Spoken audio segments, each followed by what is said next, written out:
आज हम लोग को पढ़ने वाले कोऑर्डिनेशन कंपाउंड का जो है एक लेक्चर चौथा है। इसमें जो है इसमें आज हम लोग पढ़ने वाले हैं जो है ईएन थ्योरी पढ़ेंगे। क्या ईएन थ्योरी पढ़ना, क्या पढ़ना, इसमें थोड़ा वो आ रहा फ्लैक्स आ रहा। देखो ईएन आज क्या पढ़ना है, ईएन थ्योरी पढ़ना है। क्या पढ़ना है, ईएन थ्योरी पढ़ना।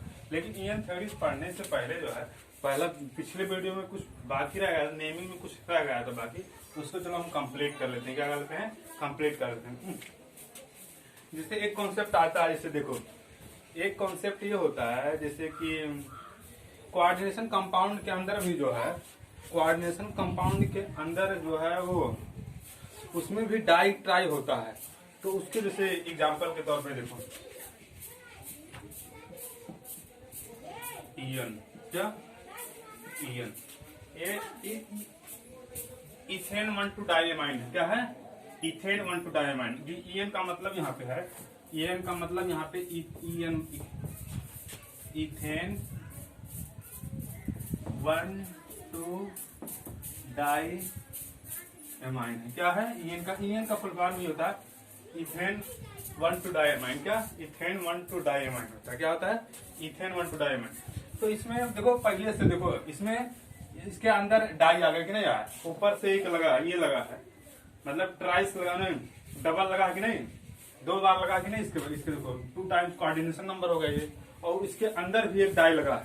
तो इसका एक कंडीशन होता है, मतलब इसका भी एक कंडीशन होता है। तो इसमें हम क्या करते हैं, जब ये लगा होता है, इसके अंदर भी डाई होता है, तो उसके लिए हमें डाई के लिए डाई है तो उसको हम 20 लिखते हैं। क्या लिखते हैं, 20 लिखते हैं। क्या लिखते हैं, 20 लिखते हैं।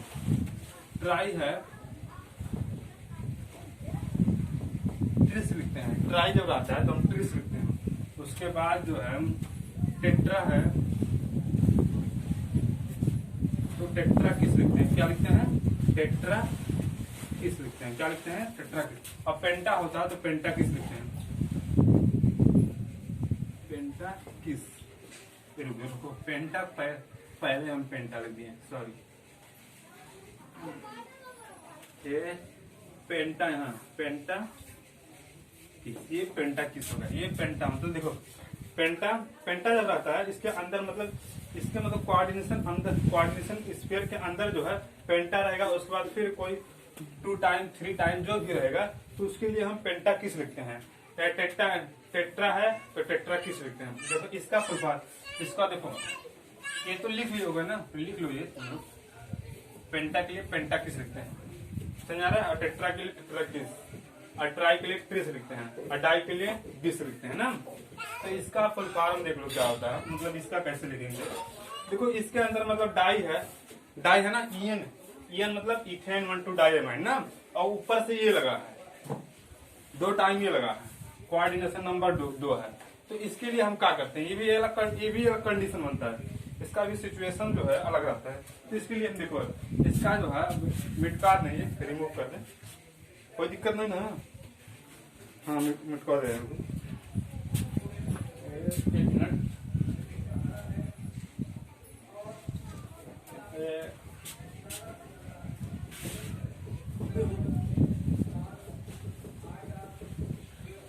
तो अब इसका हम लोग वो करते हैं, जैसे देखो इसका कैसे लिखा जाएगा। तो इसका ये डबल टाइम है कि नहीं, डबल टाइम 2 टाइम है ना, और इसके अंदर डाई है। तो इसके लिए हम लोग देखो, इसके लिए हम लोग पहले 20 लिखेंगे। क्या लिखेंगे, 20 लिखेंगे। 20 हो गया। उसके बाद फिर ईएन है तो इन्हें इथेन लिखेंगे। क्या लिखना है, इथेन 1,2 डाइएमाइन। क्या डाइएमाइन है ना, डाइएमाइन। और निकिल 0, क्योंकि इसका वो होता है मतलब फॉर्म ईएन का जो है ऑक्सीडेशन नंबर 0 होता है। तो इसलिए 20, देखो 20 किस लिए लगाए हैं, क्योंकि इथेन के अंदर जो है ईएन के अंदर डाई है, और डाई के बाद जो है फिर यहाँ पे कोऑर्डिनेशन नंबर 2 है। देखो ये कोऑर्डिनेशन नंबर 2 है। इसे बार बार हम बता रहे हैं कि इसको अंडरस्टैंडिंग करने में बहुत कठिनाई होती है, इसलिए हम बता रहे हैं। तो इसको जो है देखो ईएन इथेन डाइअमाइन पहले से है, इसके अंदर है, इसके बाहर ट्वाइस है। क्या है? ट्वाइस है। तो इसलिए हम 20 यहाँ पे लगाते हैं। तो देखो अब इसका देखो ईएन का ऑक्सीडेशन नंबर 0 होता है, तो इसलिए वहां पे 0 लिखा गया है। समझा रहा है? निकल के जो अब देखो ये हो गया। एक और होता है,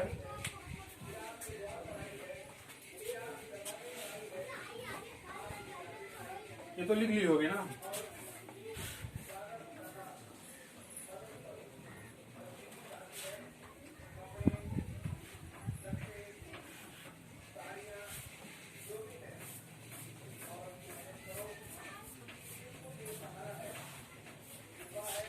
देखो एक और आता है, एक आता है DMG। क्या? तो इसका मतलब कैसे किया जाता है? इसका देखो, इसको करने के लिए जो है आप पहले देखो इसका फुल फॉर्म पहले जानना जरूरत होता है। पहले फुल फॉर्म जानो तो उसके बाद अंदर जानो। DMG। क्या? DMG डाई मेथिल, डाइमिथिल हो गया, डाइमिथिल ग्लैक्सियोमेटो। क्या होता है? DMG का फुल फॉर्म क्या होता है? डाइमिथिल ग्लैक्सियोमेटो होता है। इसका मतलब स्ट्रक्चर भी देखो कैसे होता है। देखो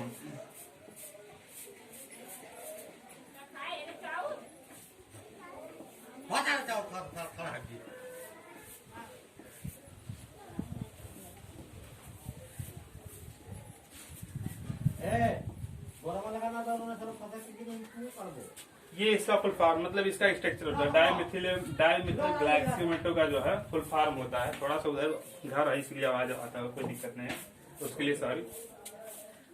क्योंकि ये जो है मतलब ये रिकॉर्डिंग जो है 20 गांव में हो रहा है, इसलिए थोड़ा दिक्कत हो रहा है, सॉरी इसके लिए। तो इसमें देखो ये इसका मतलब डाइमिथिल ग्लैक्सियोमेटो का जो है स्ट्रक्चर है पूरा। देखो यही है पूरा स्ट्रक्चर। समझा रहा? डाइमिथिल ग्लैक्सियोमेटो। समझा रहा? अब समझा इतना बात? लिख लो इसको, इम्पोर्टेंट टाइप लिख दिया ना।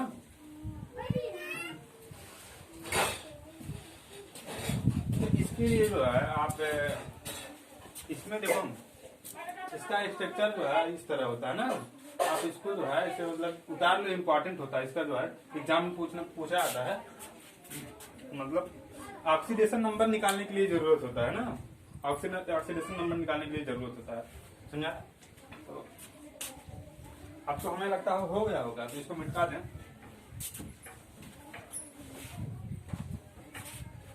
ये इम्पोर्टेंट है, मतलब DMG का फुल फॉर्म जो होता है डाइमिथिल ग्लैक्सियोमेटो होता है। क्या होता है?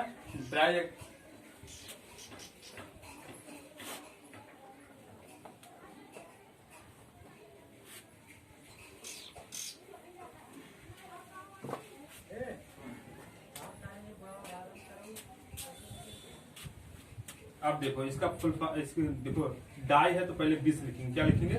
20 लिखेंगे। देखो ट्वाइस है ना, और इसके DMG के अंदर डाई है और इसके बाहर 2 है, मतलब कोऑर्डिनेशन नंबर 2 है। तो इस कंडीशन में पहले 20 लिखा जाता है। 20 लिख दिए और फिर डाई मेथिल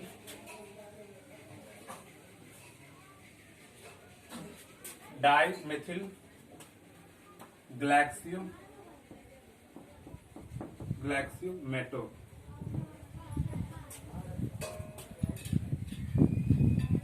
समझा रहा हूं? और कोबाल्ट लिख देना अपना, कोबाल्ट।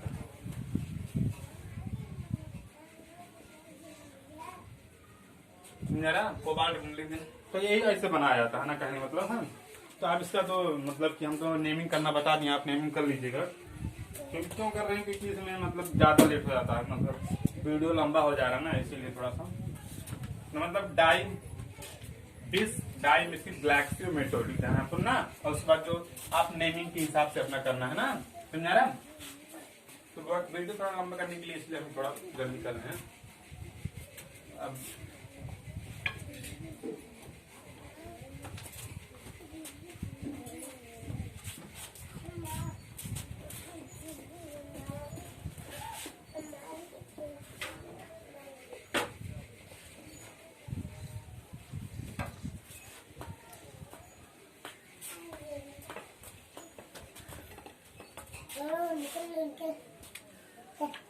अब इसके बाद आता है जो हम कुछ प्रीवियस ईयर क्वेश्चन कर रहे हैं, जो प्रीवियस नीट में जो है पूछा गया है, प्रीवियस ईयर क्वेश्चन जो नेमिंग के आधार पर पूछा गया है, उसको देख लेते हैं।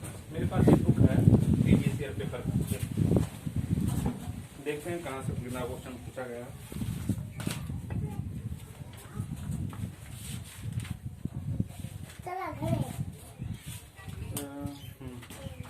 एक पूछा गया है, जैसे देखो एक पूछा है ये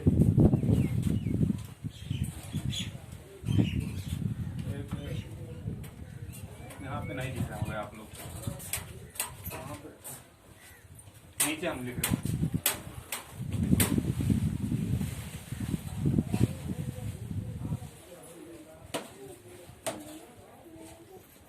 है ना, इसका पूछा मतलब आईपीसी में लिखना, तो इसके लिए जो है हमें ज्यादा कुछ करने की जरूरत नहीं है। देखो पहले इसका तो पहले ये दिख रहा था कि इसमें जो है पहले इसमें देखो छाटो की मतलब कि ये एनायनिक है केटायनिक है, तो पहले छाटते हैं। देखो ये क्या है, ये तो पहले से तुम्हें पता है जो आयरन होता है, आयरन पे +3 तो ये भी करेगा, आयरन पे जो है आयरन पे +3 आएगा, क्या आएगा +3 मतलब देख लो इसका कोऑर्डिनेशन नंबर देखो, निकाल लो इसका। तो 6 है इसमें, सॉरी इसमें थोड़ा 6 है, क्या है 6 है। तो इसमें देखो इसको तो पता है ना कि ये मतलब कि जो है ये एनायनिक है, क्या है एनायनिक है, क्योंकि Cl- नेगेटिव होता है ना। जाए जल्दी X, इसका मतलब पहले ऑक्सीडेशन नंबर निकाल लेते हैं F का। ये हो गया X हो गया +-6 गुणे -1, तो ये हो गया Cn। अब ये Cn- मतलब Cn- का जो है ये Cn का जो है ये Cn वाला जो है Cn का ऑक्सीडेशन नंबर कितना होता है -1 होता है, क्या होता है -1 होता है, क्या होता है -1 होता है। तब इसके बाद ये -3 लगा, -3 इधर कर लो, X -6 +3, तो X बराबर +3 आया कि नहीं आया, X बराबर, यानी कि जो है आयरन पे +3 चार्ज होगा, क्या होगा आयरन +3 चार्ज होगा। तब इसके लिए क्या करते हैं, ये देखो ये पता है ना कि एनायनिक है, क्या है एनायनिक है ना, ये पता है कि एनायनिक, क्योंकि एनायनिक क्यों है, क्योंकि लिगेंड निगेटिव है ना, लिगेंड ये देखो निगेटिव पूरा दिखा रहा है, ये पूरा, क्योंकि इस पे प्लस आएगा तो इस पे माइनस आ जाएगा ना, और इसलिए बात है निगेटिव है। तो निगेटिव जब लिगेंड निगेटिव, तो इसके लिए एक कंडीशन हम बताए थे, कुछ देखो कंडीशन देखो, पहले हम छोटा सा लीजिए, देखो इसके लिए हम एक कंडीशन बताए थे, पहले क्या लिखना है, जब लिगेंड एनायनिक रहेगा तब कागज लिखना, पहले नेम करते समय, जब लिगेंड निगेटिव हो, कोऑर्डिनेशन स्फीयर निगेटिव रहेगा, कोऑर्डिनेशन स्फीयर, देखो ये कोऑर्डिनेशन स्फीयर है, ये निगेटिव है कि नहीं निगेटिव है, तो इसके लिए जो है कोऑर्डिनेशन स्फीयर यही है, यही पूरा कोऑर्डिनेशन स्फीयर है, समझ रहा है, यही पूरा कोऑर्डिनेशन स्फीयर है। तो इसमें जब कोऑर्डिनेशन निगेटिव है तो इसके लिए हम क्या करते हैं, पहले देखो ये पहले इसका सूत्र लिखो, इसका फार्मूला हम क्या बताए थे, इसका फार्मूला बताए थे, देखो केटायन, पहले केटायन लिखा जाएगा, केटायन हो गया प्लस लिगेंड हो गया, फिर सेंट्रल मेटल आयन Cm, और सुफिक्स में क्या रहेगा 8 रहेगा, तो उसके बाद ऑक्सीडेशन नंबर, क्या ऑक्सीडेशन नंबर। पहले देखो जब कोऑर्डिनेशन स्फीयर निगेटिव होता है तब क्या करते हैं, तब ये फार्मूला लगाया जाता है नेमिंग करते समय ना। नेमिंग जब क्या था, पहले ये देखा था कि कोऑर्डिनेशन स्फीयर निगेटिव है कि पॉजिटिव है, तो उसको देखने के बाद ये फार्मूला अप्लाई किया जाता है। ये फार्मूला जो ये निगेटिव के लिए है, निगेटिव लिगेंड के लिए, निगेटिव लिगेंड, समझा ना, निगेटिव लिगेंड। इसके लिए देखो पहले जो है देख लेना कि निगेटिव कोऑर्डिनेशन स्फीयर है, तो आप देखो केटायन तो इसमें है नहीं है ना, तो इसको छोड़ो हटाओ, लिगेंड है ना, हेक्सा लिखो, नंबर ऑफ लिगेंड पहले लिखो, तो नंबर ऑफ लिगेंड लिखना है तो पहले लिखो, देखो हेक्सा साइनो, क्या हेक्सा साइनो हो गया ना, हेक्सा साइनो। ओके, उसके बाद क्या लिखना है हमें, उसके बाद लिखा है सेंट्रल मेटल आयन लिखना, देखो ये लिखना सेंट्रल मेटल आयन लिखना, ये तो लिगेंड लिख दिया ना, हेक्सा साइनो। लिगेंड के बाद लिखना है सेंट्रल मेटल आयन लिखा। सेंट्रल मेटल आयन कौन है? आयरन है। क्या है? आयरन है। तो इसको आयरन का फेरस होता है, तो इसको 8 लगा देते हैं लास्ट में। देखो ये फेरेट, क्यों 8 क्यों लगाया? क्योंकि निगेटिव में जो है, निगेटिव जब लिगेंड रहता है, निगेटिव लिगेंड रहता है तो कोऑर्डिनेशन निगेटिव, तो सेंट्रल मेटल में 8 लगा दिया जाता है। फेरेट हो गया। क्या? फेरेट। अब कोऑर्डिनेशन, अब इसमें ऑक्सीडेशन नंबर इसका आयरन क्या है? ये 3rd है। क्या है? 3 है ना। देखो निकाले है, ये निकाले है ना। तो ये रोमन में लिखा था। क्या लिखा था? रोमन में ना। तो देखो यही है, बस इसी फार्मूले पे अप्लाई करना, बस यही आ गया। इसका जो है, इसका यही होगा, मतलब इसका नेमिंग यही होगा। इसी आधार पे देखो इसका फार्मूला लिख दिया, इसको इसी फार्मूले को अप्लाई इसी पे कर दिया। आ गया ना? कितना आसान है, बहुत ही आसान है। तो समझ आ रहा? थोड़ा सा ये सैड आ रहा है, इससे कोई दिक्कत, तभी हम नीचे लिख रहे हैं जो भी लिखना होता है। अब फिर से बात रिपीट करते हैं। इंपॉर्टेंट नेमिंग 1-2 क्वेश्चन तो बधाई देते, मतलब एक दो क्वेश्चन तो आ ही जाता है। तो नेमिंग करने से देखो FeCN पे 6-3 चार्ज है, तो इसको लिखने के लिए हमें इसका नेमिंग करना है। तो इसको हम जान गए ना कि कोऑर्डिनेशन स्फीयर निगेटिव है। क्या? निगेटिव है। तो निगेटिव कोऑर्डिनेशन स्फीयर है, तो उसके लिए निगेटिव कोऑर्डिनेशन स्फीयर के जो फार्मूला होता है, पहले केटायन लिखा जाता है। नेमिंग करते जो फार्मूला होता है, पहले केटायन लिखा था, उसके बाद लिगेंड लिखा है, तो उसके बाद सेंट्रल मेटल आयन का, और सेंट्रल मेटल आयन में सुफिक्स में 8 लगा दिया जाता है। उसके बाद ऑक्सीडेशन नंबर होता है। क्या होता है? ऑक्सीडेशन नंबर होता है ना। अब देखो उसी आधार पे जो है, ये कोऑर्डिनेशन निगेटिव है, तो इसी आधार पर देखो पहले केटायन तो इसमें है नहीं, हटाओ, लिगेंड आ गया। तो लिगेंड में पहले नंबर ऑफ लिगेंड लिखा था। नंबर ऑफ लिगेंड कितने हैं? 6 हैं, तो हेक्सा लिखा जाएगा 6-8। और साइनो कोऑर्डिनेशन मतलब कि ये लिगेंड का नाम है साइनो। उसके बाद आयरन जो है, आयरन ये देखो, आयरन ये आयरन है। सेंट्रल मेटल आयन कौन है? सेंट्रल मेटल आयन जो है, सेंट्रल मेटल आयन आयरन है। क्या है? आयरन सेंट्रल मेटल आयन है। तो फेरेट लिखेंगे, और सेंट्रल मेटल आयन में जो है 8 लगा दिया जाता है। क्या लगा जाता है? 8 लगाते हैं। तो देखो फेरस से फेरेट लिख दिए। क्या लिखे? उसके बाद ऑक्सीडेशन नंबर लिख दिए, वो भी रोमन में लिखे। 3rd आया है कि नहीं आया? अभी निकाले हम लोग। इसका आयरन को यस मान लिया है, और सीएन पे सीएन को 6 से गुणा कर दिया -1 से। क्यों -1 से गुणा किया? क्योंकि इसमें सीएन का -1 जो है, -1 उसका वो ही होता है। -1 सीएन का -1 ऑक्सीडेशन नंबर होता है ना। तो ऐसे करने, मतलब ऐसे सब पूरा बात करोगे तो ये पूरा जाएगा ना। चलो इतना काम तो हो गया। अब क्या करना है? मिटा देना, तो इतना बहुत टाइम लगा दिया।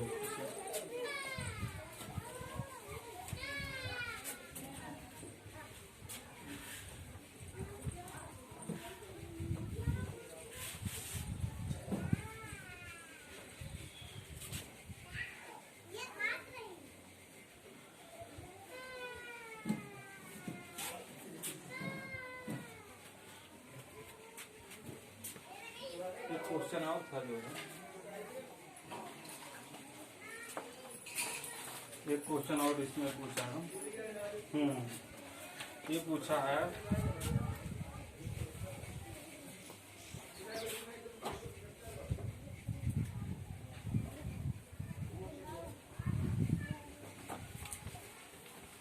ये, मतलब बीच गांव में मतलब रिकॉर्ड कर जाता है, थोड़ा सा इसमें प्रॉब्लम हो रहा है आपको। हाँ लिखा है, तो सोडियम नाइट्रोक्लोराइड का जो है क्या IPSC नेम लिखना है। ये नीट 2000 कितने में पूछा गया था? ये नीट जो है बता रहे हैं, ये जो है 2015 में पूछा गया था। ये जो क्वेश्चन था नीट 2015 में पूछा गया था। नीट 2015 में पूछा गया था। ये 2003 में पूछा गया। ये क्वेश्चन है, ये 2003 में पूछा गया था। कहाँ गया था? ये नीट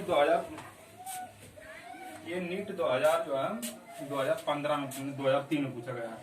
ये नेम लिखना, व्हाट इज एन, किसका what is a name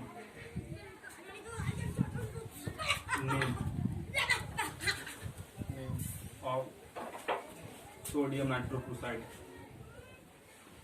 sodium nitrochloride क्या लिखा है, नाइट्रो प्रोसाइड, प्रोसाइड।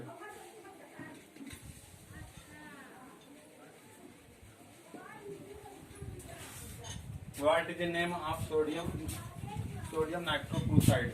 क्या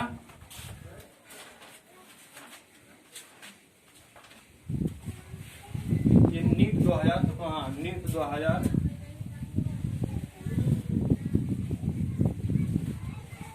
नीट 2003 में पूछा गया है ये क्वेश्चन, है ना।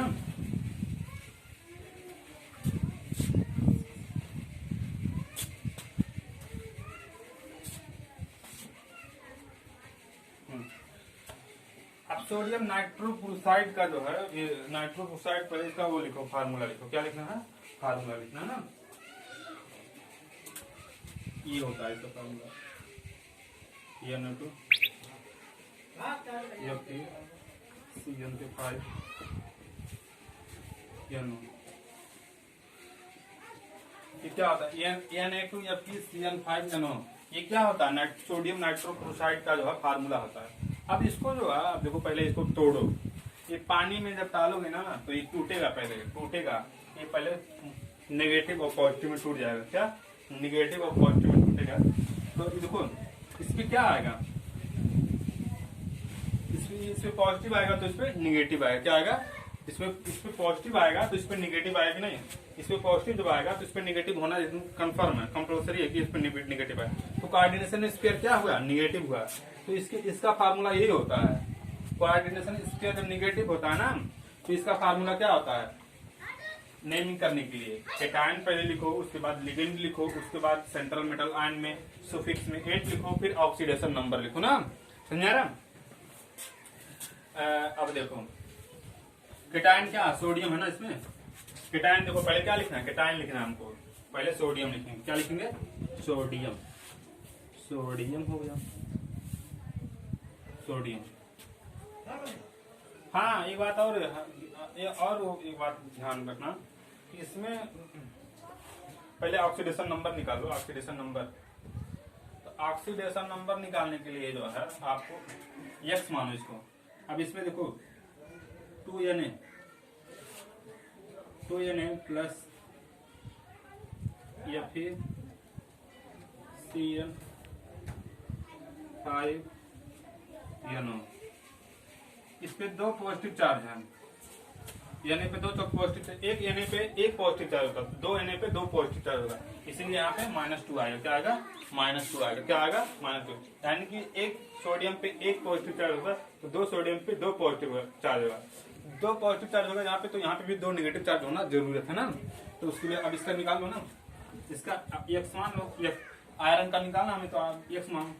ऑक्सीजन का कितना होता है ऑक्सीडेशन नंबर? ये -1 होता है। क्या होता है? -1। 5 गुणे -1 है ना। उसके बाद NO का 0 होता है। क्या होता है? 0 होता है, 0 होता है ना। और उसके बाद ये हो गया। समझा रहा?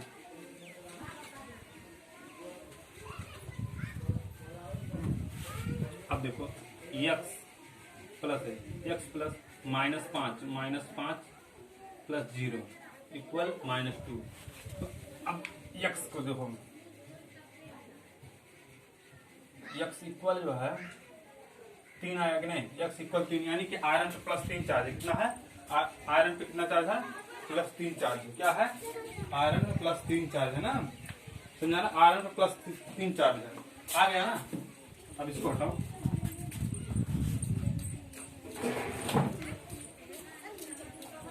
आयरन का निकल गया हमें।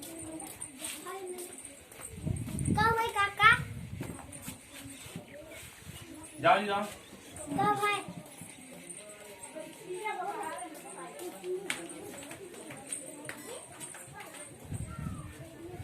हो गया ना इतना। जब ये सब मिटका दे, सब आयरन का निकालना था, निकल गया, उसे क्या मतलब। तो अब नेमिंग करो। नेमिंग करते समय पहले क्या करना है? निगेटिव कोऑर्डिनेशन स्क्वायर है तो पहले कैटायन लिखो। कैटायन क्या है? यहाँ पे सोडियम है तो सोडियम पहले लिखो। सोडियम, सोडियम, सोडियम हो गया। उसके बाद क्या लिखना है? उसके बाद जो है लिगेंड लिखना है। क्या लिखना है? लिगेंड। तो लिगेंड क्या है? पेंटासाइनो है। पेंटासाइनो, उसके बाद नाइट्रोसिल है। पेंटा लिखो, नंबर ऑफ लिगेंड पर लिखो, पेंटासाइनो और नाइट्रोसिल। उसके बाद नाइट्रोसिल लिखना है। क्या लिखना है? नाइट्रोसिल लिखना है। नाइट्रोसिल हो गया बस। उसके बाद आयरन। आयरन क्या लिखो? अब इससे +3 चार्ज है ना, तो इससे देखो सेंट्रल मेटल आयरन में लिखते समय क्या करते हैं? पहले आयरन 8 है, तो इसको फेरस को फेरेट लिखा जाता है। क्या लिखा जाता है? सुफिक्स में 8 लगाया। जब कोऑर्डिनेशन पेयर निगेटिव होता है तो सुफिक्स में सेंट्रल मेटल एटम के साथ 8 लगाया जाता है। देखो फेरेट। क्या? फेरेट। फेरेट हो गया। अब ऑक्सीडेशन नंबर कितना है? 3 है, तो 3 लिख दो इसे, बस आ गया। ऐसे जादू छोड़ना, जादू है एकदम, बस ये अप्लाई करना। हाँ एक बात और ध्यान रखना, इसमें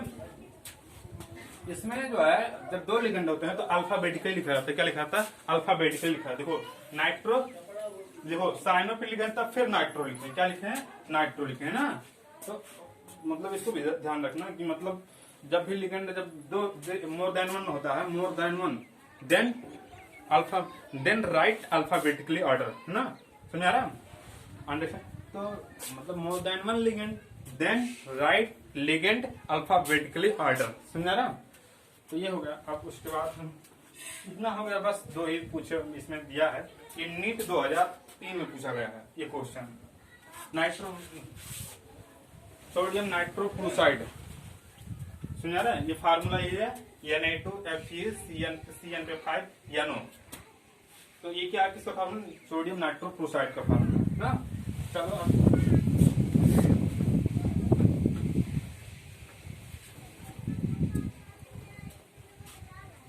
आज हम लोग क्या पढ़ने वाले हैं? EN theory. क्या पढ़ने वाले हैं? EN theory. ईएन थ्योरी जो है ये कॉम्प्लेक्स कंपाउंड का जो है, एक कॉम्प्लेक्स कोऑर्डिनेशन कंपाउंड में कॉम्प्लेक्स कंपाउंड क्यों फॉर्म होते हैं इसको बताता है। क्या बताता है?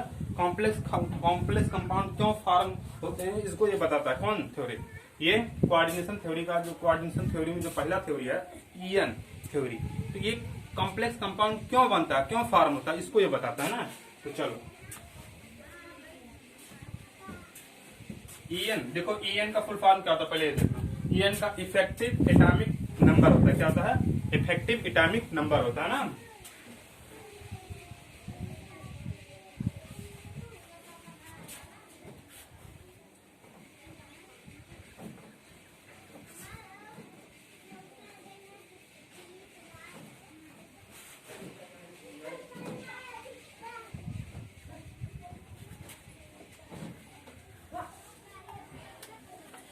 आज इसके बाद देखो ये जो है लिख दे पहले।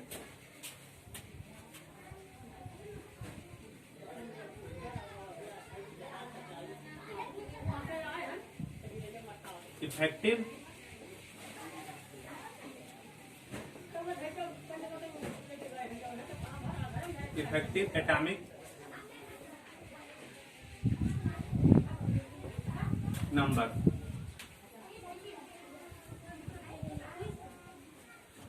एक मिनट।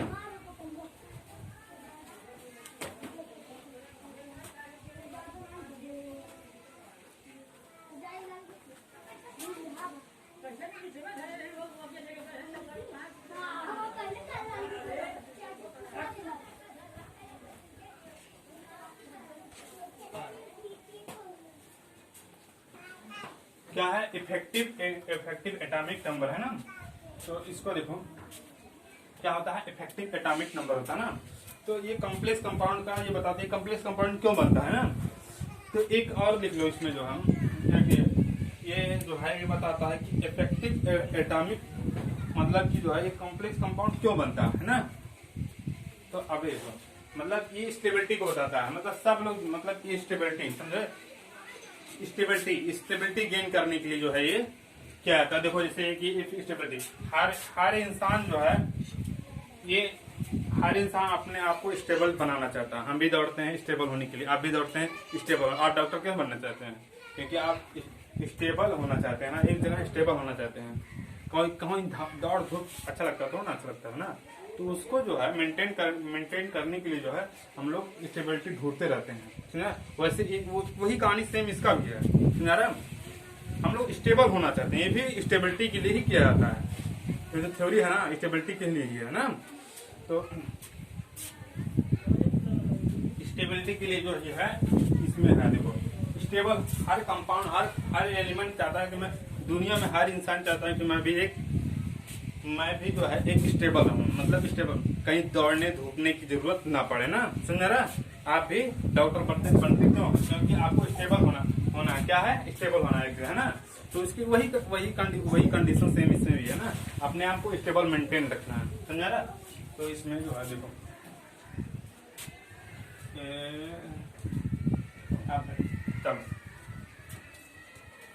ये हो गया इफेक्टिव एटॉमिक नंबर। अब इसमें जो है एक वो बता दें, इसमें ये भी बताता है कि number of electron surrounded by nucleus, मतलब ये भी बताता है कि कितने इलेक्ट्रॉन जो है न्यूक्लियस के चारों ओर तरफ हैं, समझा। स्टेबल होने के लिए कितने इलेक्ट्रॉन की जरूरत है, मतलब कि जो है कंपाउंड को, मतलब जो है कंपाउंड को जो है आप मतलब एलिमेंट को जो है कितने इलेक्ट्रॉन की जरूरत है कि वो स्टेबल हो जाए, क्या हो जाए, स्टेबल हो जाए, स्टेबिलिटी प्राप्त कर लेना। ये बताता है ना, नंबर ऑफ इलेक्ट्रॉन जो है कि कितना न्यूक्लियस से घेर लें, नंबर ऑफ इलेक्ट्रॉन को कितना घेर लें कि वह स्टेबल हो जाए, क्या हो जाए, स्टेबल हो जाए। न्यूक्लियस से कितना नंबर ऑफ इलेक्ट्रॉन घेर लें कि वो स्टेबल हो जाए, क्या हो जाए, स्टेबल हो जाए। तो उसी को बताता है। देखो जैसे देखो इसको जो है, जैसे देखो हीलियम क्या है, जो है ना उसके पास, तो स्टेबल है कि नहीं, स्टेबल है। आर्गन वो भी स्टेबल है, क्या, ये नोबल गैस में आता है। नोबल गैस में जो है जो बल्ब में डाला जाता है गैस जो होता है, बल्ब में आप अगर जो बल्ब में जो है बल्ब में आप कहीं ये जो हवा होता है, इसमें से कोई भी अगर जो रहेगा बल्ब में डालेंगे तो फूट जाएगा तुरंत। क्यों, क्योंकि वो रिएक्शन करेगा। जो ये आर्गन आते हैं, आर्गन, नियान, क्रिप्टॉन, जीनान, ये सब आते हैं, इसको डाला जाता है बल्ब में, तो ये नॉन रिएक्शन नहीं करते हैं, इसलिए डाला जाता है। अगर जो इनको डालेंगे तो ये फूट फाट जाएगा, समझा रहा है। तो कहने का मतलब है कि रिएक्शन मतलब स्टेबिलिटी प्राप्त कर लिए तो क्या रिएक्शन करेंगे, कुछ नहीं रिएक्शन करेंगे, वो अपने आप ऐसे बैठे रहेंगे ना, स्टेबल हैं। जैसे क्रिप्टॉन नहीं, जैसे हीलियम 2 है, पहले उत्तम 2 है, तो क्या है, स्टेबल है, समझा रहा है। और आर्गन, उसके पास सारे इलेक्ट्रॉन है, सब कोष भरा, तो स्टेबल है, क्या है, स्टेबल है। तो क्या रिएक्शन करने की जरूरत नहीं है। तो वो वैसे भी अदर कंपाउंड है, अदर एलिमेंट है, वो भी अपना स्टेबिलिटी चाहते हैं। देखो